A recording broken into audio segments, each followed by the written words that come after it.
ओम मुनित्रयं नमस्कृत्य दुक्तिः परिभाव्य च वैयाकरणसिद्धान्तकौमुदीयं विरच्यते। सर्वेभ्यः श्रोतृभ्यः नमः। अस्माभिः गतपाठे यद्यत् पठितं तद् एकवारं स्मरामः। वयं वैयाकरणसिद्धान्तकौमुदी इत्याख्यस्य ग्रन्थस्य तत्र हलन्तपुल्लिङ्गप्रकरणे भवामः। प्रकरणस्य अस्य अस्माकं क्रमे तत्र तृतीयः पाठः गतपाठः प्रवृत्तः। अस्मिन् तृतीये पाठे तत्र एकाचो बशो भष्झषन्तस्य स्तुभोः इति सूत्रे तत्र एकाचः इति पदे इति षष्ठ्यन्ते पदे धातोः इति अनुवृत्ते षष्ठ्यन्ते पदे च सामानाधिकरण्येन अन्वयो न भवति परन्तु वैयधिकरण्येन एव अन्वयः भवति इति कश्चन विषयः तत्र सोदाहरणं सविप्रतिपत्तिप्रकटनम् अस्माभिः प्रतिपादितं श्रुतञ्च। तत्र उक्तम् एकाचः धातोः इति सामानाधिकरण्येन अन्वये नाम अन्वये सति तु इह न स्यात् नाम गर्दभम् आचष्टे गर्दभयति नाम गर्दभ इति योऽयं धातुः लभ्यते सः एकाच न सम्भवति। तर्हि यदि एकाच यः धातुः झषन्तः इत्येवम् अर्थं यदि स्वीकुर्मः, यदि तु धातोः अवयवः यः एकाच झषन्तः तदवयवस्य बशः स्थाने भष् स्यात् इति कथयामः, तदा तु तत्र संगतिः भवति। अत्रापि तत्र भष् भावद्वारा गर्धप् इति इष्टं रूपं लब्धं भवति इति अस्माभिः पठितं। तदनन्तरं तत्र विमर्शः कृतः यत् झलि नाम झलो झलि इत्यतः झलि इत्यस्य अत्र अनुवर्तनं न भवति। तत्तु प्राचां न स्वीकर्तव्यं, सिद्धान्तविरुद्धं भवति, अनिष्टताः च प्रसरन्ति।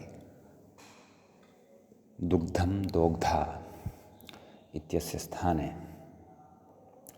तत्र दुग्धं धोग्धः इति अनिष्टं रूपं प्रसूतं भवति।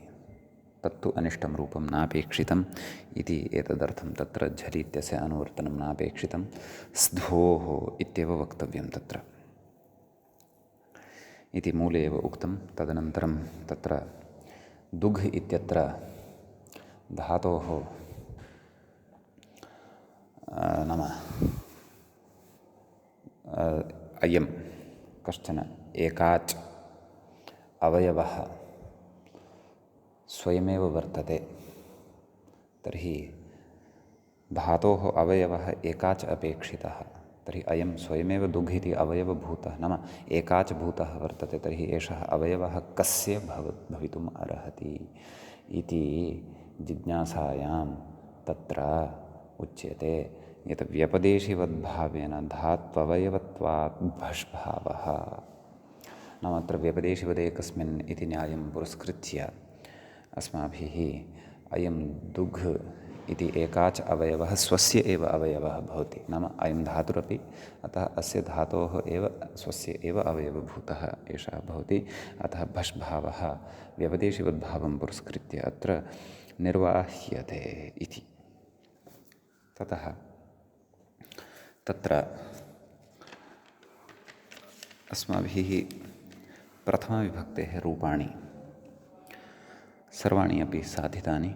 धुक् धुग् इत्यत्र तदेव धातोर्घः इत्यनेन घत्वं विहितं, तस्य ततः झषन्तत्वं लब्धं, ततः भष्भावेन दकारस्य स्थाने धकारः विहितः, अतः धुक् धुग् इति नाम तदनन्तरं घकारस्य नाम पदान्ते विद्यमानस्य घकारस्य विकल्पेन तत्र नाम चर्त्वम् आदौ जष्त्वं विहितं, तदनन्तरं विकल्पेन चर्त्वं विहितम्, अतः रूपद्वयं धुक् धुग् इति अस्माकं सविधे उपलब्धम्।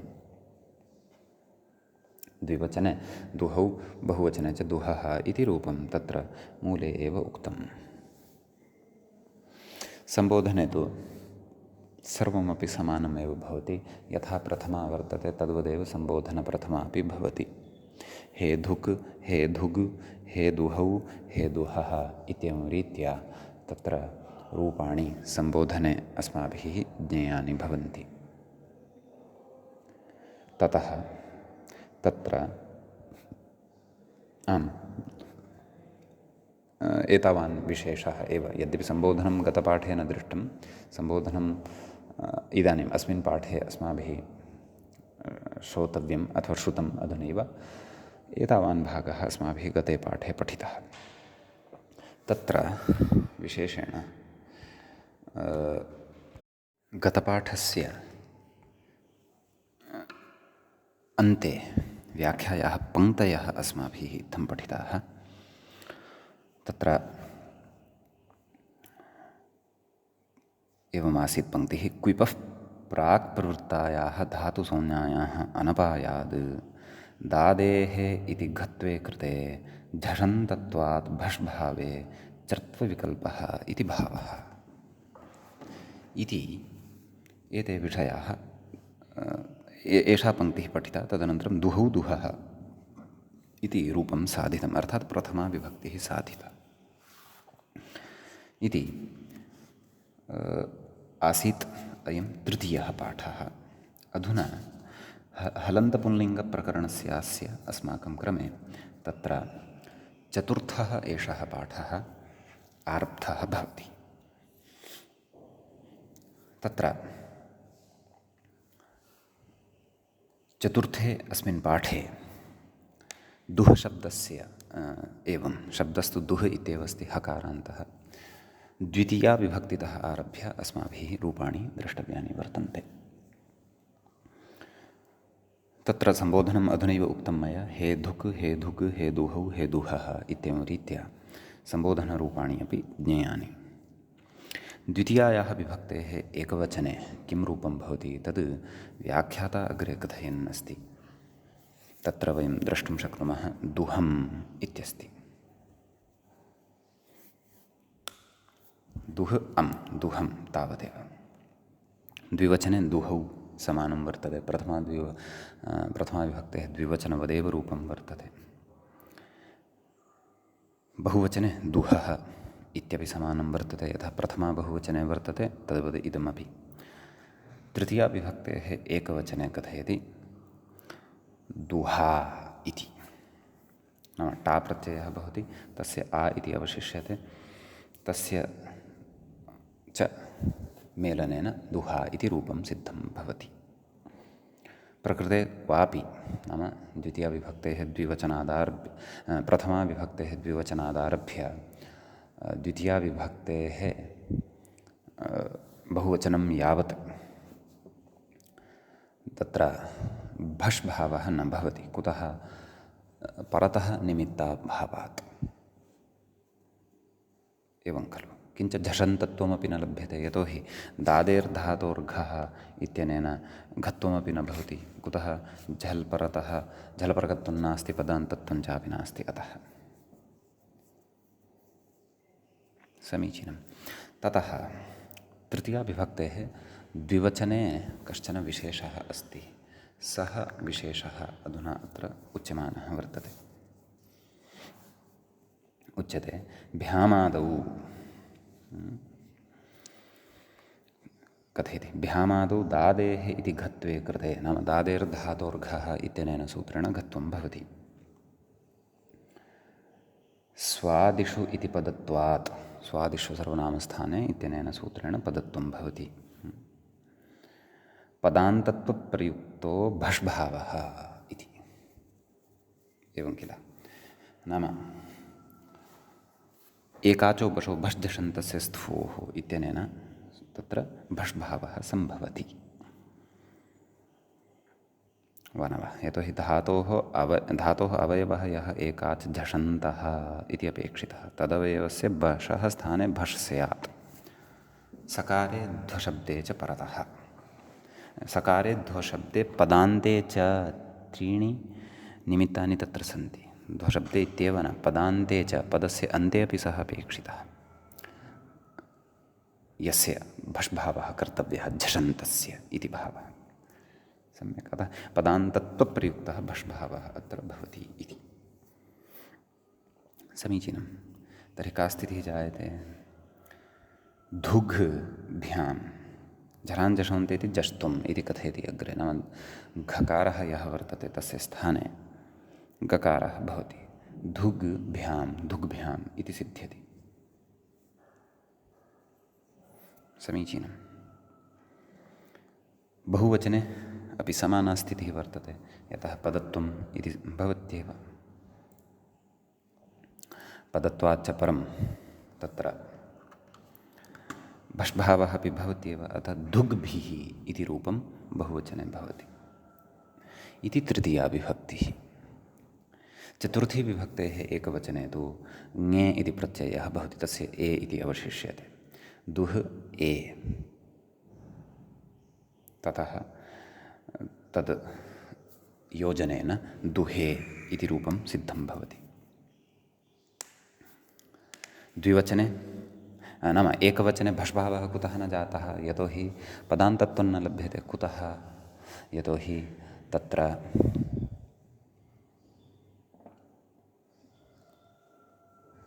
परतः यः प्रत्ययः वर्तते तस्य प्रत्ययस्य उपस्थित्या पदसंज्ञायाः भसंज्ञया बाधः भवति। एवं किल? पदसंज्ञया भसंज्ञा बाध्यते, अतः दुहे इत्येव भवति, न तु धुघे इति। धुग्भ्याम् इत्यत्र तु भष्भावः भवत्येव। घत्वं भष्भावश्च इति उभयमपि भवति पदान्तत्वात्। यतोहि तत्र द्विवचने नाम तृतीया विभक्तेः द्विवचने यथा साधितं तद्वद् अत्रापि सिद्धिः वर्तते। अतः समानप्रत्ययपरकत्वात्। ततः बहुवचने नाम चतुर्थी विभक्तेः बहुवचने घत्वं भष्भावश्च इति उभयमपि भवति, अतः धुग्भ्यः इति रूपं लभ्यते। पञ्चमी विभक्तेः एकवचने निमित्तानाम् अभावत्वात् घत्वमपि न भवति, भष्भावोऽपि न भवति। घत्वं नास्ति चेत् भष्भावोऽपि नास्ति, यतोहि प्रकृते भष्भावः घत्वाश्रितः। यतः घत्वं विना झषन्तत्वं न सिद्ध्यति। अतः दुह् अस् ङसि इत्यस्य अस् अवशिष्यते, जानीमः वयं। तत्र दुह् अस् दुहस् सस्य ऋत्वविसर्गे सति दुहः इति रूपं सिद्धं भवति। द्विवचने धुग्भ्यां पूर्ववत्, बहुवचने धुग्भ्यः इत्यपि पूर्ववदेव। ततः षष्ठी विभक्तेः एकवचने यथा पञ्चम्याः एकवचने तद्वदेव रूपं दुहः इति। द्विवचने ओस् परतः भवति, तत्रापि निमित्तानि न सन्ति इति कारणात् घत्वं भष्भावश्च न भवति, दुहोः इत्येव रूपं भवति। बहुवचने आं परतः भवति, अतः निमित्ताभावात् घत्वमपि न भवति, भष्भावोऽपि न भवति, अतः दुहाम् इत्येव तत्र रूपं भवति। दुह आं दुहाम्। समीचीनम्। इति षष्ठी विभक्तिः। सप्तमी विभक्तेः एकवचने दुहि इति रूपं। समीचीनं। तत्र दुह् इति शब्दात् ङि प्रत्ययः भवति, निमित्ताभावात् अत्रापि घत्वं नास्ति, भष्भावोऽपि नास्ति, दुहि तावदेव। द्विवचने पूर्ववत् षष्ठी द्विवचनवदेव दुहोः इत्येव रूपं। बहुवचने तु तत्र रूपं साधनीयं वर्तते। कथयति व्याख्याता कथयति दुहसु इति स्थिते प्रक्रियां दर्शयति। ग्रन्थकारः स्वयं प्रक्रियामत्र परिचाययन् इति न वक्तव्यं, दर्शयन् अस्ति तावदेव। अथवा पठितां प्रक्रियाम् अथवा पठितं विधानं स्मारयन् अस्ति तावदेव। कथयति घत्वे कृते नाम सुप्रत्यये परतः घत्वं भवति। दादेर्धातोर्घः अथ दुघ् सु, ततः भष्भावे भष्भावो भवति धुग् धुघ् सु कथसि झलाञ्जषोन्ति इति जष्ट्वेन गकारः घकारस्य स्थाने गकारः आगच्छति। का स्थितिः? धुग् सु एवं किल। कथयति तस्य खरिच इति चर्त्वस्य नाम तस्य कस्य गकारः यः वर्तते एवं खलु। नाम खरिच इत्यनेन चर्त्वं विधीयते, ककारः आगच्छति खलु। का स्थितिः जाता? धुक् सु कथयति तस्य खरिच इति चर्त्वस्य असिद्धत्वात् आदेशप्रत्यययोः इति षत्वे कृते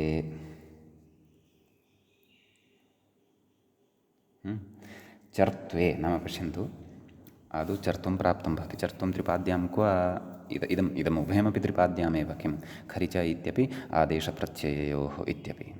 खरिच इति चतुर्थाध्याये क्षन्तव्यः चतुर्थे पादे नाम अष्टमाध्यायस्य चतुर्थे पादे पञ्चपञ्चाशं सूत्रं किं खरिच। आदेशप्रत्यययोः इति ऊनषष्टितमं सूत्रं, परन्तु अष्टमाध्यायस्य तृतीये पादे अस्ति। तर्हि परशास्त्रं किं? खरिच। पूर्वशास्त्रं किम्? आदेशप्रत्यययोः। तर्हि कस्य दृष्टौ कस्य असिद्धत्वं वर्तते? आदेशप्रत्यययोः इत्यस्य दृष्टौ खरिच इत्यस्य शास्त्रस्य असिद्धत्वं वर्तते। एवं किल। तत्र कथयन्नस्ति। नाम स्थितिः का अस्ति? झलां जषोन्ति इत्यनेन गकारः यदा विहितः तदनन्तरम् इदं चर्च्यमानं वर्तते। का स्थितिः वर्तते? धुग् सु कथयति खरिच इति चर्त्वस्य असिद्धत्वात्। नाम खरिच इत्यनेन चर्त्वं कृतं चेदपि तस्य तच्चर्त्वं न पश्यति। किम्? आदेशप्रत्यययोः तस्य दृष्टौ तत् असिद्धम्।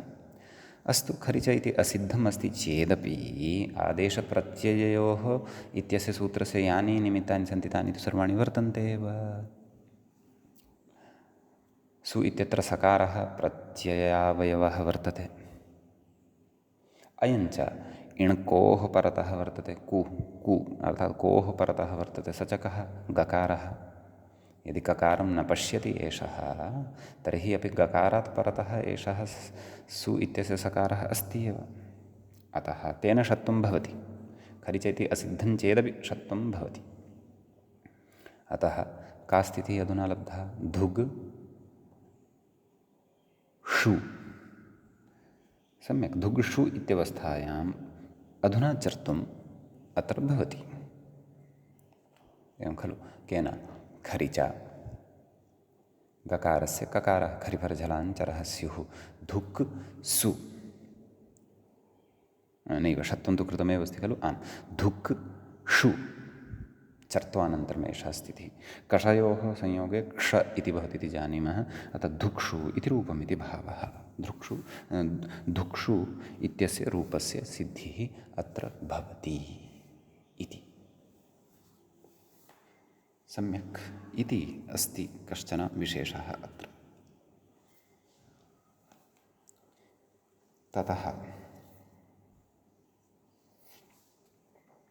तर्हि प्रथमः हकारान्तः शब्दः अस्माभिः अत्र साधितः एतावता।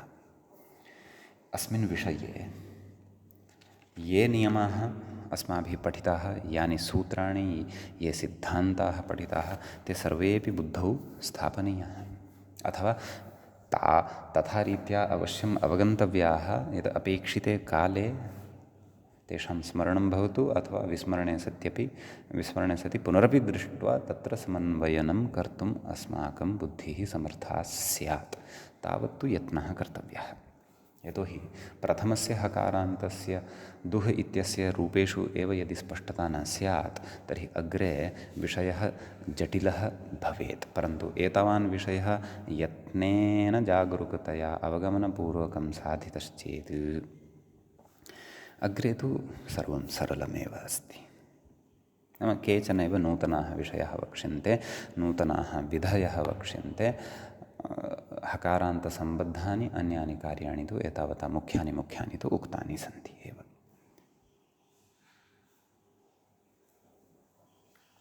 सम्यक्। ततः अग्रे उच्यते द्रुहजिघांसायाम् अग्रिमसूत्रस्य पृष्ठभूमिः एषा उच्यमाना वर्तते। यदग्रिमं सूत्रमस्माभिः आरब्धव्यं वर्तते तद्विषये इदं सर्वम् उच्यमानं वर्तते। द्रुहजिघांसायां मोहवैचित्ये श्णुः उद्गिरणे श्णिः प्रीतौ। सम्यक् एते चत्वारः धातवः वर्तन्ते। द्रुह मोह णुः खलु। श्णुः इत्यस्य श्णुः इत्यस्य स्नुः इति अवशिष्यते। तत् कथं भवति द्रक्ष्यामः। तदेव धात्वादेशः सः इत्यादिकं भवति। अस्तु, नाम श्णुः इत्यस्य षकारस्य सकारादेशः भवति इति भावः। ते विधयः अग्रे पठिष्यन्ते, ज्ञास्यन्ते, श्रोष्यन्ते। तर्हि श्णिः प्रीतौ अत्रापि धात्वादेशः सः इत्यनेन षकारस्य सकारः भवति। षकारः नास्ति चेत् धातौ णकारोऽपि न तिष्ठति। यतः षकारकारणादेव नकारस्य ष्टुत्वेन णकारः लब्धः आसीत्।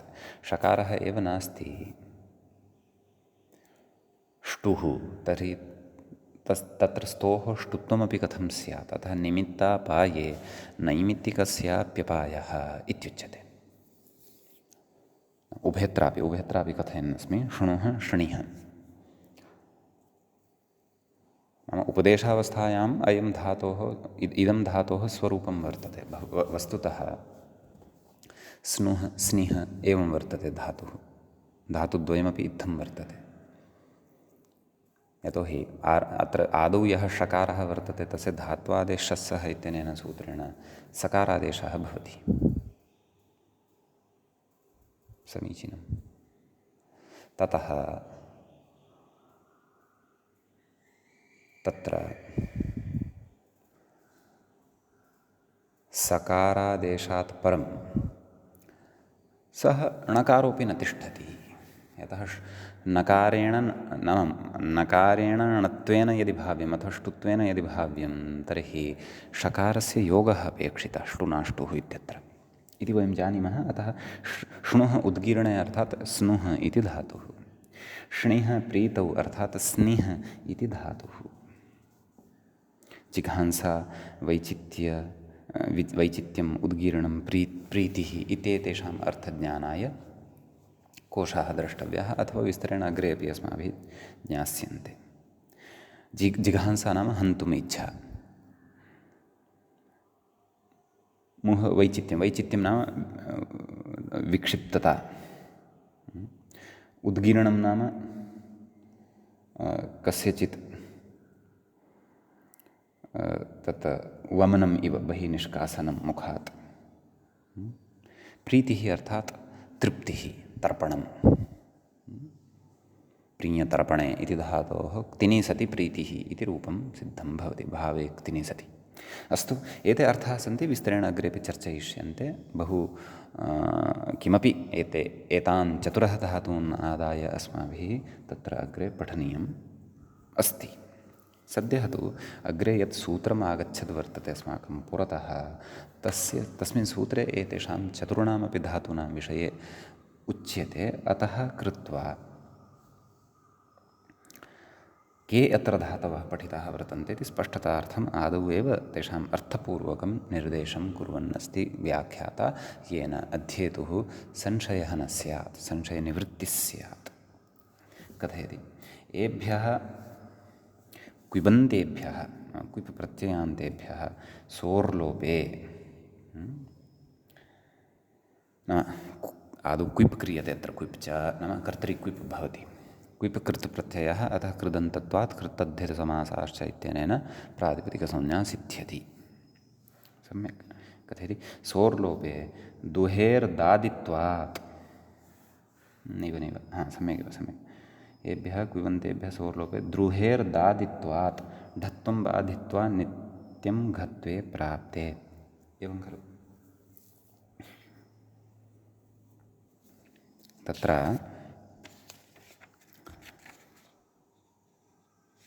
सोर्लोपः भवति खलु। अतः तत्र ढत्वस्य बाधं कृत्वा घत्वं केन विहितम् अस्माभिः, दादेर्धातोर्घः। नाम ढत्व से नित्य नाम ढत्वं बाधित्वा नित्यतया घत्वं प्राप्तं भवति। घत्वे प्राप्ते कथयति इतरेषाम् अदादित्वात्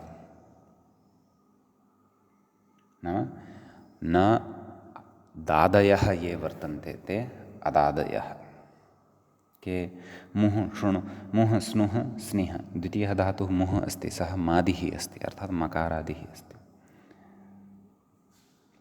स्नुः इति सादिः वर्तते अर्थात् सकारादिः वर्तते। स्निः इति अपि सादिः वर्तते अर्थात् सकारादिः वर्तते।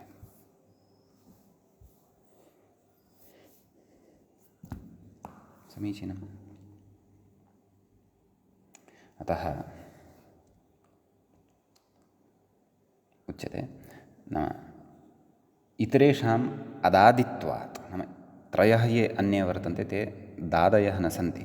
अप्राप्ते न प्राप्यते किं घत्वं न प्राप्यते तर्हि क्वचित् तु नित्यतया प्राप्यमाणं वर्तते, क्वचित् प्राप्तिरेव नास्ति।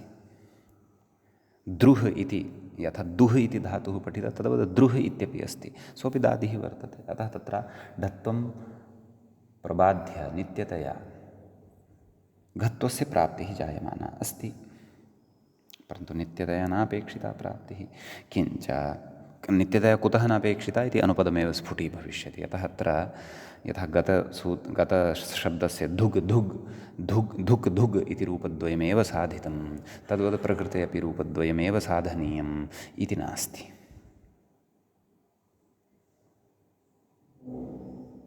प्रकृते तु रूपचतुष्टयं प्रथमाविभक्तेः एकवचने अस्माभिः साधयिष्यते, यत्तु यद्रूपत्रयं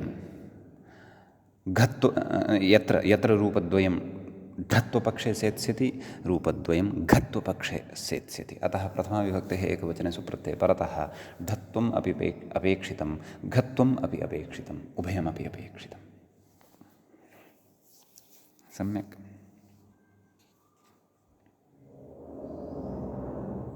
अतः तत्र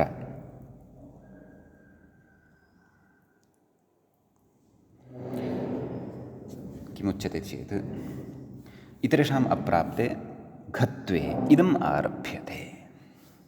इदं सूत्रम् अधुना अत्र आरभ्यते, तदिदञ्च सूत्रम् अधुना अस्माभिः वर्तते पठनीयम्।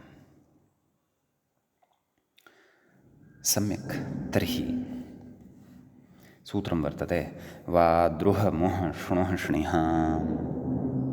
इत्यस्ति। सूत्रस्य पदच्छेदः द्रष्टव्यः। वा इति प्रथमं पदं वर्तते, अव्ययपदमिदं भवति। ततः द्रुह मुः शृणुः श्णिहाम् इति द्वितीयं पदं भवति, षष्ठ्यन्तं पदं भवति, षष्ठीविभक्तेः बहुवचनान्तं भवति। अस्य विग्रहः कर्तव्यः। द्रुहश्च मुहश्च शृणुहश्च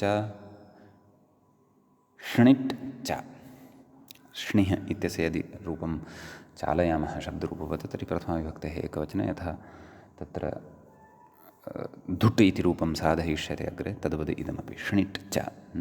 तेषाम् इतरेतर नाम श्णिट् च द्रुह मुः शृणुः श्णिः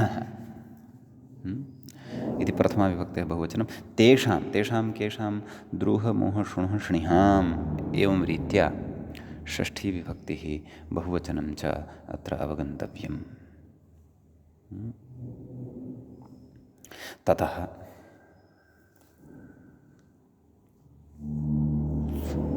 तत्र किं किम् अत्र अनुवर्तते इति द्रष्टव्यं वर्तते। तत्र कथयति व्याख्याता किं कथयति चेत् दादेः इत्यतः घः इत्यनुवर्तते। नाम दादेर्धातोर्घः वयं पश्यन्तः स्मः। द्वात्रिंशं सूत्रं दादेर्धातोर्घः वर्तते, ततः साक्षात् अग्रिममेव सूत्रमिदं भवति किम् वा द्रुह मुः शृणुः श्णिहाम् इति। तस्मात् घः इत्यनुवर्तते। कथयति झलिपदस्य इति अन्ते झलि इति पदस्य इति अन्ते इति पूर्ववद् अनुवर्तते। अर्थात् झलो झलि इत्यस्मात् झलि इति पदम् अनुवर्तते। स्कोः संयोगाद्योरन्ते च इत्यस्मात् सूत्रात् अन्ते इति अनुवर्तते। पदस्य इति तु अधिकारः अस्ति एव। होढः इत्यस्मात् हः इत्यपि तत्र अनुवर्तते। यतः 31 सूत्रं होढः, 32 सूत्रं दादिर्धातुर्घः, 33 सूत्रम् इदं वाद्रुहमुहषुणुषणिः इति। अष्टाध्याय्याः इमानि सूत्राणि क्रमशः एव वयम् अत्रापि पठन्तः स्मः। मध्ये भष्भावविधायकम् एकं सूत्रम् आगतं तावदेव। समीचीनं। ततः अग्रे कथयति, सूत्रार्थः उच्यते तदाह येषामिति इति। एवं किल तत्र मूले सूत्रार्थः दृश्यते। येषां हस्य वाघः स्यात्। येषां हकारस्य विकल्पेन घत्वं भवति। झलि पदान्ते च, नाम झल् परतः भवति यदि, अथवा पदान्ते एते भवेयुः तर्हि विकल्पेन घत्वं भवति। दादेर्धातुर्घः इत्यनेन तु नित्यतया क्रियमाणमासीत्, परन्तु एतेन विकल्पेन भवति। एवं खलु। ततः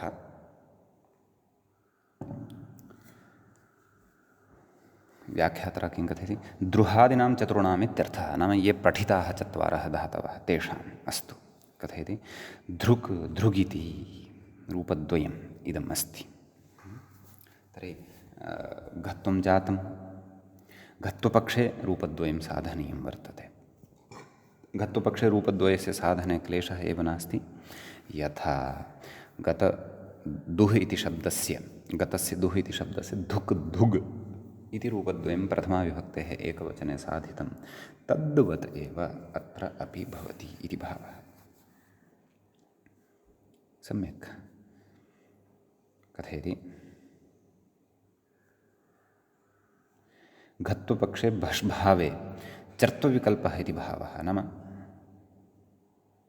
द्रुह् इति धातुः भवति, आदौ घत्वं भवति, एतेन एव सूत्रेण पाक्षिकं घत्वं भवति। दृघ् सु, सु इत्यस्य हल्ङ्यादिना लोपः भवति खलु। तदनन्तरं भष्भावः भवति। सर्वाणि निमित्तानि अत्र वर्तन्ते, यानि अपेक्षितानि वर्तन्ते एकाचोपशोभश्चषन्तस्य स्थोः इत्यस्य कृते। अतः भष्भावत्वात् दकारस्य स्थाने धकारः आगच्छति। एवं किल। धृक् नैव धृघ् इति भवति। धृघ् इत्यवस्थायां जष्टुं भवति। धृग् तदनन्तरं विकल्पेन चर्त्वं भवति। धृक् धृग् इति रूपद्वयं सिद्धं भवति घत्वपक्षे। एवं खलु इत्यस्य विशेषः।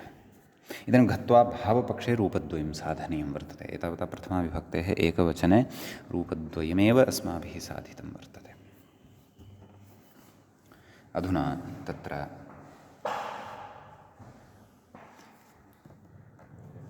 घत्वा भावपक्षे कथयति धृट् धृड् इति। तर्हि इदं रूपद्वयं कथं सिद्ध्यति इति अस्माभिः अधुना अवलोकयिष्यते। तत्र कथयति व्याख्याता, घत्वा भावपक्षे होढः इति ढत्वे, नाम द्रुह् सु इत्यवस्थायां होढः इत्यनेन ढकारस्य, नाम हकारस्य ढत्वं भवति। दृढ इति लभ्यते। ढत्वं यदा जातं तदा तु झषन्तत्वं लभ्यते खलु। झ भ घ ढ ध, एवं खलु। झष नाम झषन्तत्व, नाम होढः इत्यनेन ढत्वे सति का स्थितिः जायते, दृढ दृढ इति खलु स्थितिः जायते। दृढ ढ इति यः अस्ति, एकाचो बशो बश्, एकाचो बशो भश् झषन्तस्य, तर्हि बश् प्रत्याहारे अयं ढकारः आगच्छति वा? आगच्छति खलु। जब गड दश ब इत्यतः आरभ्यते, ब गड द नागच्छति खलु। परन्तु बषन्तः नापेक्षितः, मया एव दोषः आचर्यमाणः वर्तते। धातुः झषन्तः खलु अपेक्षितः। झष् इति कथयामः तर्हि तु झ भञ् घ ढ झष् प्रत्याहारे तु एषः ढकारः आगच्छत्येव, अतः झषन्तः लभ्यते। अर्थात् सर्वाणि अपि निमित्तानि एकाचो बशो बश् इत्यस्य लभ्यन्ते, यानि अपेक्षितानि भवन्ति। अतः प्रकृते भष् भावत्वात् दकारस्य स्थाने धकारः भवति। का स्थितिः जायते? दृढ। तदनन्तरं जष्तुं भवति, जलां जषोन्ते ढकारस्य डकारः आगच्छति, दृढ। तस्य विकल्पेन चर्त्वं भवति, नाम एकस्मिन् पक्षे चर्त्वम्, अपरस्मिन् पक्षे चर्त्वाभावः। यस्मिन् पक्षे चर्त्वं भवति तस्मिन् पक्षे धृट् इति रूपं, चर्त्वाभावपक्षे दृढ इति च रूपं भवति इति भावः। सम्यक्। ततः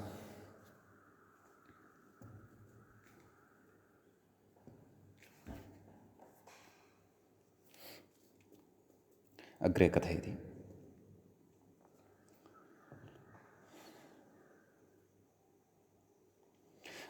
तदेव यत् होढः इत्यस्य सूत्रस्य व्याख्यानारम्भे व्याख्यात्रपङ्क्तिः उक्ता आसीत्, सा पङ्क्तिः तत्र मया अत्र समन्वयीकृत्यापि, नाम अग्रे स्फुटीभविष्यति इति कृत्वापि उक्तमासीत्। भवन्तः तत्र द्रष्टुं शक्नुवन्ति गत्वा तां पङ्क्तिं।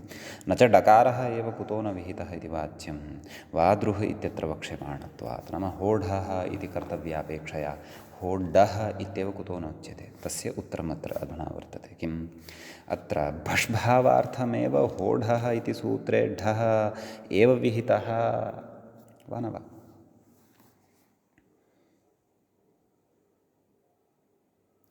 वा न? एवं खलु, न तु डः इत्युच्यते। नाम भष्भावः भवतु, तदर्थं होढः इत्यनेन ढ एव विहितः। यदि होड्डः अर्थात् अल्पप्राणभूतः डकारः एव विधीयेत तर्हि तु किं स्यात् तद् कथयन् अस्ति। तथा सति झषन्तत्वाभावात्, नाम झषन्तत्वमेव अस्य न तिष्ठेत् वा न वा? डकारः झष् प्रत्याहारे अन्तर्भवति वा? नास्ति।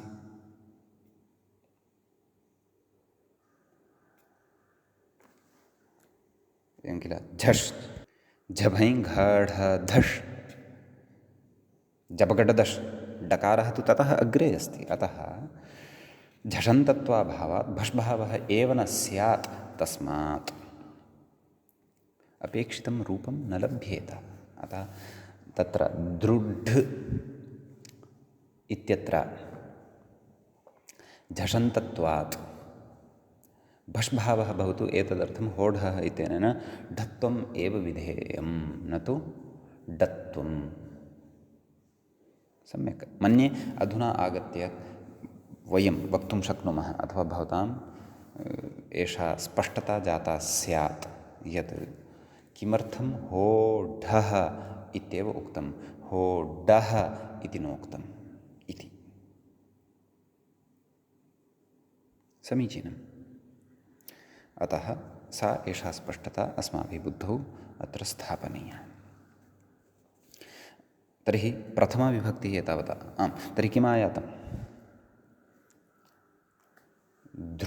नाम रूपद्वयं साधितं खलु, नाम ढत्वानन्तरं दृढ, भष्भावानन्तरं च ढकारस्य जष्टुं दृढ, तस्य विकल्पेन चर्तुं धृट् दृढ इति रूपद्वयम् इतोपि अत्र लब्धं भवति। वादृहमुहुषणुषणिहाम् इत्यनेन हकारस्य घकारादेशविकल्पनात्, अर्थात् घकारादेशस्य विकल्पस्य द्वारा।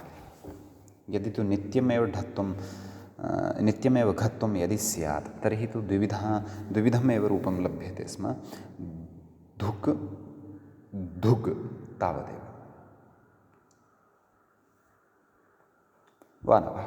अतः इदं फलं वर्तते प्रकृते विकल्पेन घत्वस्य। अतः धृक् धुग् धुट् धुड् धृड् इति इमानि चत्वारि रूपाणि अत्र प्रथमाविभक्तेः एकवचने भवन्ति। अतः हकारान्तशब्दान् यदा वयं पश्यन्तः स्मः तर्हि किञ्चित् जागरूकाः भवन्तु।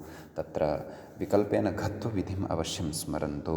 वादृहमुहशुणुष्णिः इति। समीचीनम्।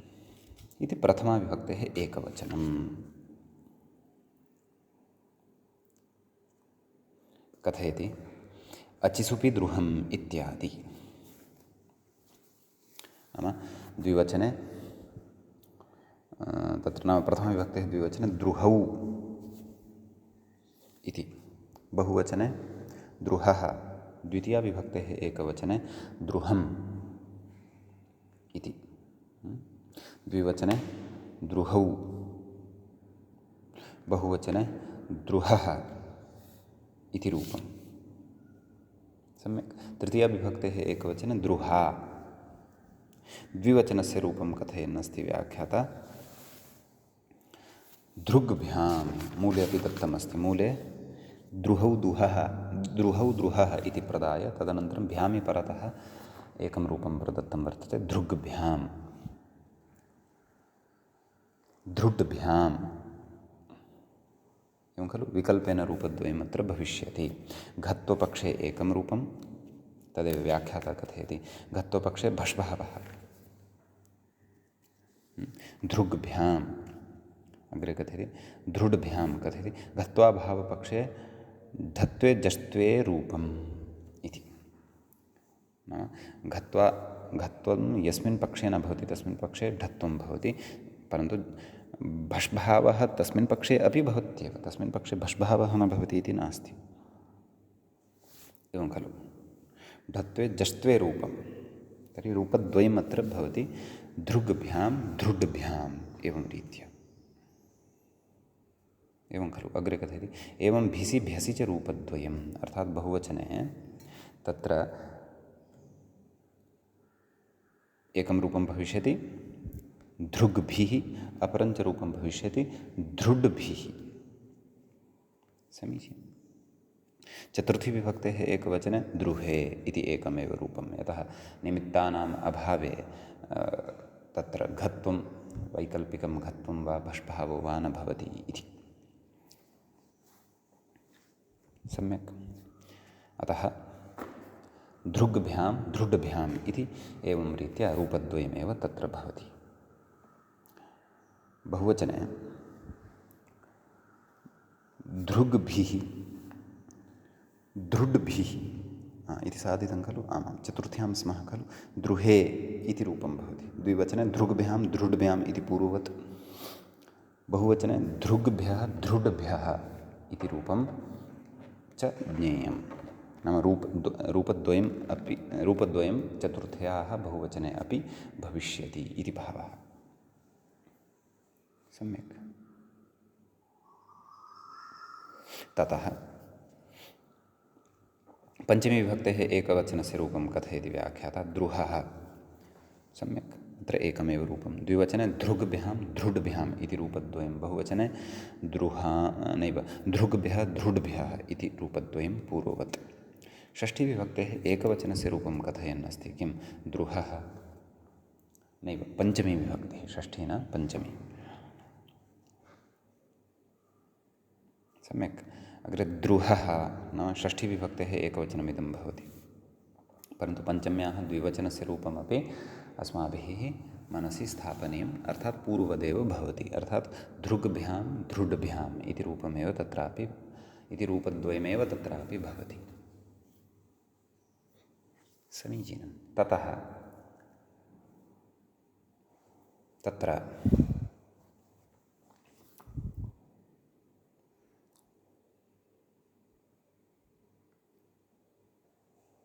बहुवचने, पञ्चमी बहुवचने धृग्भ्यः धृड्भ्यः इत्येव रूपं।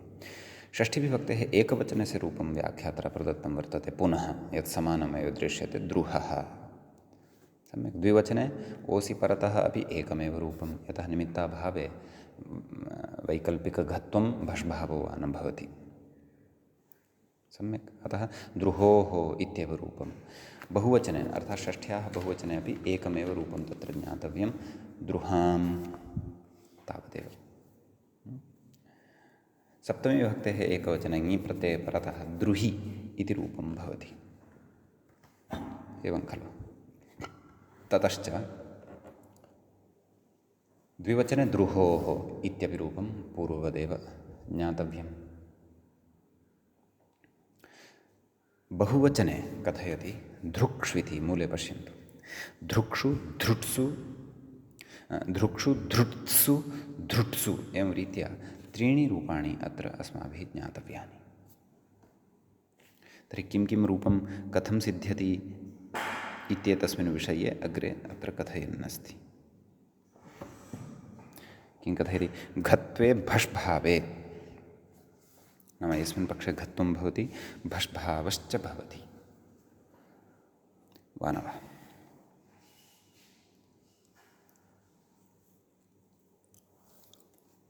कथयति आदेशप्रत्ययोः इति षत्वे, एवं खलु। खरिच इति चर्त्वम्, अर्थात् धृघ् सु, नाम धृघ् सु इति कुतः घत्वे भष्भावे च वदन्नस्मि। धृघ् सु आदेशप्रत्ययोत्तरेण षत्वं, धृघ् तत्र षु खरिच इत्यनेन चर्त्वं, ककारस्य ककारः, धृक् षु मेलनेन, नाम कषयोः संयोगे सति धृक्षु इति रूपं तत्र सिद्धं भवति। सम्यक्। अग्रे द्वितीयं रूपं दत्तमस्ति मूले धृट्सु, एवं खलु। लिट्सु इति स्मर्यते कदाचित्, प्रथमशब्दस्तु स एव पठितः, लिह् इति, एवं किल। अस्तु, कथयति घत्वा भावपक्षे ढत्वे, नाम घत्वं यस्मिन् पक्षे न भवति, होढः इति तु भवति, तर्हि धृढ इति जातं। भष्भावे धृढ इति जातं, ढस्य जष्ट्वे, नाम ढस्य जष्ट्वं क्रियते, अर्थात् जष्ट्वेन डकारः लभ्यते। धृढ सु कथयति धुटि, तत्र डसि धुट् इत्यनेन धुडागमः भवति, एवं खलु। धृड्धसु, धृड्धसु, सम्यक्। चर्त्वे डस्य चर्त्वम्, एवं खलु। डकारस्य स्थाने चर्त्वेन टकारः आगच्छति। धृड्धसु, सम्यक्। तत्र कथयति चर्त्वस्य असिद्धत्वात् चयो द्वितीयाः इति षकारस्य थक्थो न भवति। चयो द्वितीया शरिपौष्करसादेरिति वाच्यमिति तकारस्य स्थाने थकारः न भवति। कुतः? चर्त्वेन तत्र तकारः एव न लब्धः, अतः। धकारः यः वर्तते तस्यापि तकारः भवति, डकारस्य तु भवत्येव, परन्तु तत्र धकारः यः धुटा लब्धः तस्यापि चर्त्वेन तकारः भवति खलु, परन्तु तस्यापि थकारः न भवति। कुतः? असिद्धत्वात्। न पदान्ताट्टोरणाम् इत्यनेन ष्टुत्वन्न। लिट्सु इत्यत्र यथा प्रक्रिया पठिता तद्वदेव अत्र तामेव अत्र कथयन्नस्ति प्रक्रिया, अतः धृट्सु इति रूपं सिद्धं भवति। समीचीनम्। अग्रे कथयति धृट्स्विति, तृतीयं रूपमस्ति खलु धृट्सु, कथयति धुडभावे रूपं, नाम डस्सि धुट् इत्यनेन यस्मिन् पक्षे धुडागमः न क्रियते तस्मिन् पक्षे इदं रूपं भवति धृट्सु। समीचीनं। कथयति हस्य ढः, अर्थात् द्रुः सु इति स्थितिः भवति। भष्भावः नाम हस्य ढः नाम होढः इत्यनेन हकारस्य ढकारः भवति। दृढ सु इति स्थितिः भवति। भष्भावः दृढ सु, ढस्य जष्ट्वेन डः, धृढ सु, तस्य चर्त्वेन टः, धृट् सु धृट्सु इत्येवं रीत्या रूपं भवति। एवमिति मूले किमुक्तम्? एवं मुह श्णुः श्णिः, कथयति एवं भष्भाववर्जम् इति। सम्यक्। तत्र भष्भाववर्जं नाम अर्थात् यस्मिन् पक्षे भष्भावो न भवति तस्मिन् पक्षे एषा व्यवस्था। एवञ्च तत्र द्रुहधातोः अपि सर्वाणि रूपाणि अस्माभिः अत्र दृष्टानि इति विशेषः वर्तते।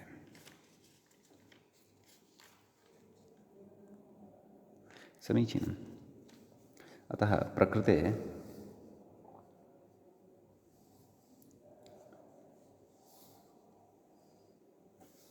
येषां रूपाणां पठनं कृत्वा अधुना अन्ये ये धातवः अत्र शब्दत्वेन प्रयुज्यन्ते अथवा प्रयुज्यमानाः सन्ति, मुः श्णुः श्निहाम्, एतेषामपि त्रयाणां वयं रूपाणि अधुना ज्ञातुं यत्नं करिष्यामः। समीचीनं।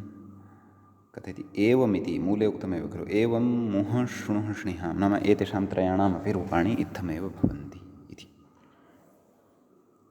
वा न वा? तर्हि तत्र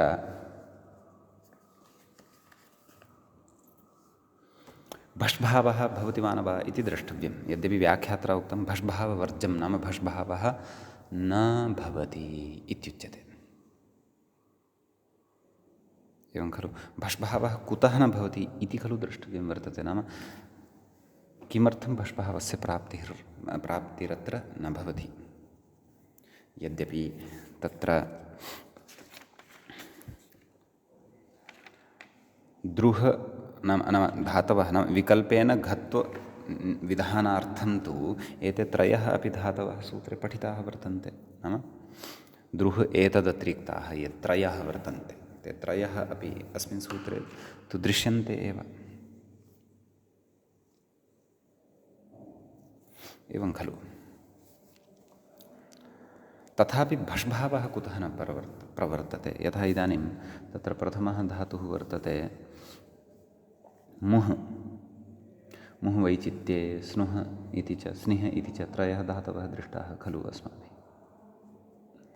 अतः एतेषां त्रयाणामपि वा द्रुह मुः श्णुः श्निहां श्णुः श्निहाम् इत्यनेन सूत्रेण विकल्पेन यः हकारः वर्तते तस्य स्थाने घकारादेशः भवति। घकारादेशः यस्मिन् पक्षे न भवति तस्मिन् पक्षे होढः इति भवति, अर्थात् ढत्वं भवति।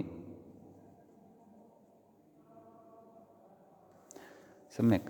तथापि प्रकृते भष्भावस्तु न भवति, अन्यत् सर्वमपि समानं। भष्भावः न भवति। कुतः न भवति?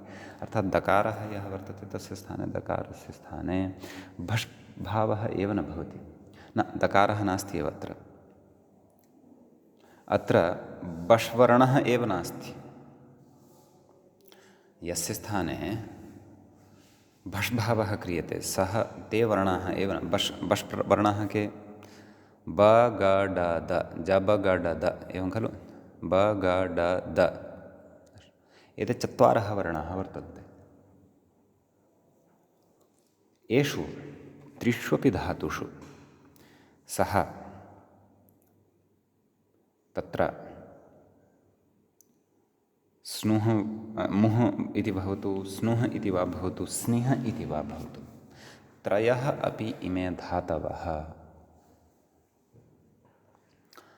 बष्युक्ताः न सन्ति। बष्युक्ताः न सन्ति तर्हि किम् अन्येभ्यः निमित्तेभ्यः यस्य स्थाने भषादेशः क्रियते स एव अत्र आदेशः नास्ति। यदि स एव तदेव स्थाने अत्र नास्ति यदि तर्हि भष्भावः कस्य स्थाने वा कर्तव्यः। अत एव व्याख्यात्रा तत्र उक्तं, लाघवेन उक्तं। किमुक्तं? यत् प्रकृते एतेषामपि रूपाणि नाम श्णुः स्नुः नाम तदेव मुः स्नुः स्निः एतेषामपि रूपाणि भवन्ति, एवमेव भवन्ति, परन्तु भष्भावस्तु अत्र न भवति इति व्याख्यात्रा किञ्चित् सारल्याय अस्माकं कृते उक्तं वर्तते। यतोहि यदा वयम् एकाचो बशो भष् इत्यस्य सूत्रस्य अत्र प्रवृत्तिं कथयितुं गच्छामः तदा अत्र भष्भावः एव न दृश्यते इति भावः। समीचीनं। तर्हि प्रकृते रूपाणि कथम् इत्यस्ति। रूपाणि सर्वाणि वक्तव्यानि अपि खलु। यतः प्रथमं रूपं तत्र भवति किं, मुह्। तर्हि मुग् मुक् मुग् एवं रीत्या रूपद्वयं प्रथमाविभक्तेः एकवचने ज्ञातव्यं। मुहौ मुहः संबोधने हे मुक् हे मुग् हे मुहौ हे मुहः वा न वा। यतः मुक् मुग् इति विकल्पेन घत्वात् इदं लब्धं, विकल्पेन च घत्वं वादृहमुहुषुणुषणिहाम् इत्यनेन प्राप्यते इति भावः। तर्हि द्वितीया विभक्तिः संबोधनम् उक्तं, द्वितीया विभक्तिः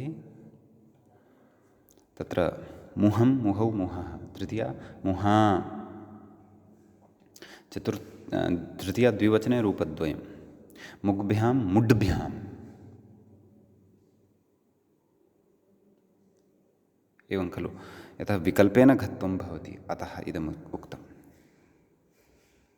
तर्हि प्रथमाविभक्तेः एकवचने अपि चत्वारि रूपाणि ज्ञातव्यानि। मुक् मुग् मुट् मुड् एवं रीत्या प्रथमाविभक्तेः एकवचने अपि चत्वारि रूपाणि ज्ञातव्यानि। तदनन्तरं तृतीया बहुवचने मुग्भिः मुग्भिः मुड्भिः एवं खलु। मुहा मुग्भ्यां मुड्भ्यां मुग्भिः मुड्भिः एवं तृतीया। चतुर्थ्यां मुहे मुग्भ्यां मुड्भ्यां मुग्भ्यः मुड्भ्यः। पञ्चमी मुहः मुग्भ्यां मुड्भ्यां मुग्भ्यः मुड्भ्यः। षष्ठी मुहः मुहोः मुहाम् एवं खलु। सप्तमी मुहि मुहोः मुक्षु मुट्सु मुट्सु एवं रीत्या त्रीणि रूपाणि अत्र ज्ञातव्यानि। केवलः भष्भावः एव न जातः, अन्यत्तु सर्वमपि कार्यम् अत्र अस्माभिः विहितमेव। सम्यक्। अग्रे कः शब्दः वर्तते? अग्रे शब्दः वर्तते तत्र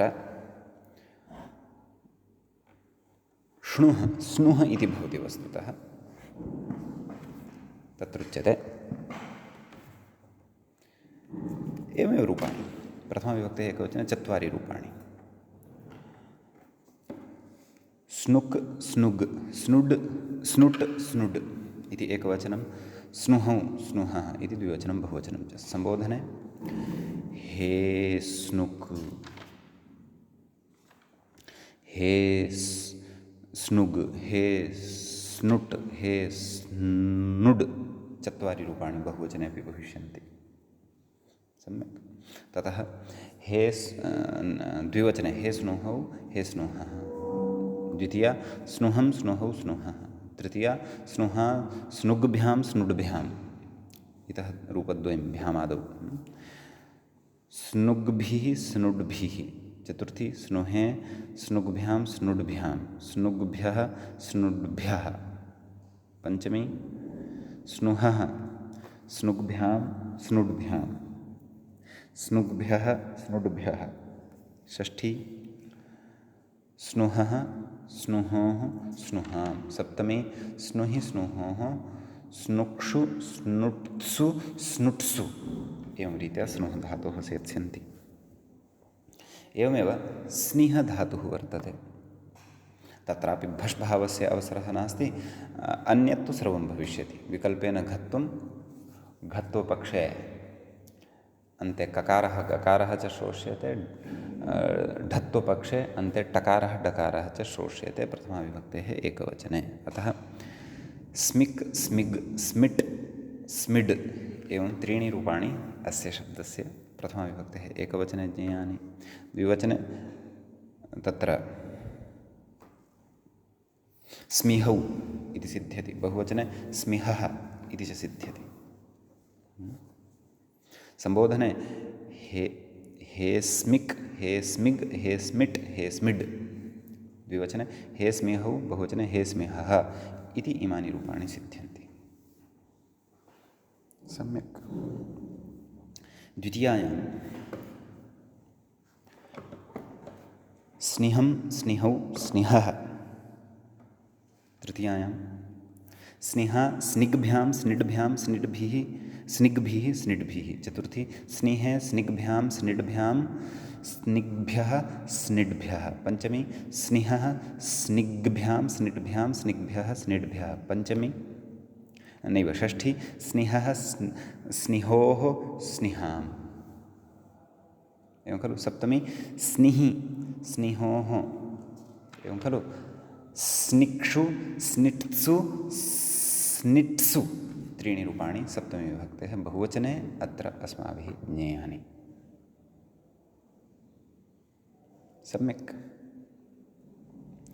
इति तत्र एतेषां त्रयाणां रूपाणां सिद्धिः अत्र जायते इति सम्यक् अग्रे अग्रिमः कश्चन भिन्नः हकारान्तशब्दः विश्ववाह् इति तस्य अन्ते हकारः भवति तस्य अन्यानि अपि रूपाणि साधनीयानि वर्तन्ते सः शब्दः अपि द्रष्टव्यः वर्तते कथं प्रकृतिप्रत्ययविभागादिकं तस्य भवति इत्यादिकं सर्वं वयं द्रक्ष्यामः परन्तु तद् वयम् अग्रिमे कालांशे द्रक्ष्यामः अग्रिमे पाठे द्रक्ष्यामः अद्यतनपाठे तु तावत् एतावती एव सामग्री या वर्तते व्याख्यायाः ग्रन्थस्य च सा एव अस्माभिः अत्र विचारिता आलोटिता मुनित्रयं नमस्कृत्य उक्तिः परिभाव्य च वैयाकरणसिद्धान्तकौमुदीयं विरच्यते एवञ्च हलन्तपुंलिङ्गप्रकरणस्य अस्य अस्माकं क्रमे अयं तत्र चतुर्थः पाठः सम्पन्नतां गतः नमः सर्वेभ्यः श्रोतृभ्यः।